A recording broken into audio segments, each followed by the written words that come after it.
mécanismes différents. Mais globalement, ils ont découvert l'immunothérapie, c'est-à-dire un nouveau traitement du cancer. Ça change complètement notre façon d'imaginer le traitement du cancer. Jusqu'à maintenant, on avait la chirurgie pour enlever la tumeur, les rayons, la chimiothérapie, les hormones. À partir d'aujourd'hui, on a en plus l'immunothérapie. Alors, de quoi s'agit-il? En fait, si vous voulez, dans l'organisme, nous avons des globules blancs qui, à la fois, attaquent tous les virus, les bactéries, tout ce qui nous attaque pour nous défendre, soit en attaquant directement la bactérie, le virus, soit en sécrétant des anticorps qui tuent les bactéries et les virus.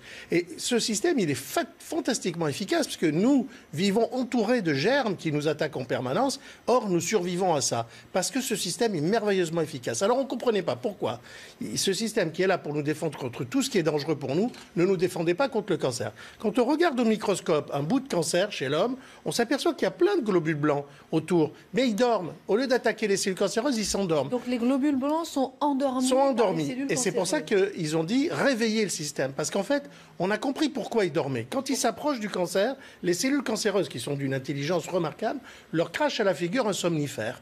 Et ce somnifère fait qu'ils arrivent pour l'attaquer et ils s'endorment. Ils n'attaquent pas.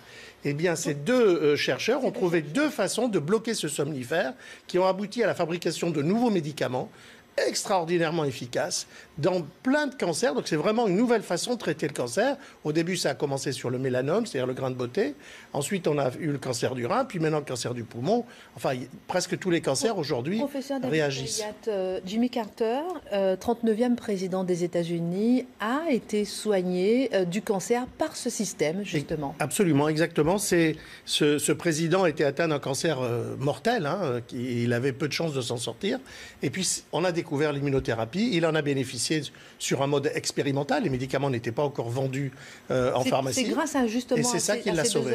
Oui, complètement. Ah non, mais ces deux hommes, ils ont inventé un truc dingue. Ils réveillent les cellules, les globules blancs, et les globules blancs montrent toute leur efficacité. Ils détruisent les cellules cancéreuses. Donc, au lieu que nous tuions les cellules cancéreuses, on donne des médicaments aux malades pour que le malade tue ces cellules cancéreuses. C'est fantastique.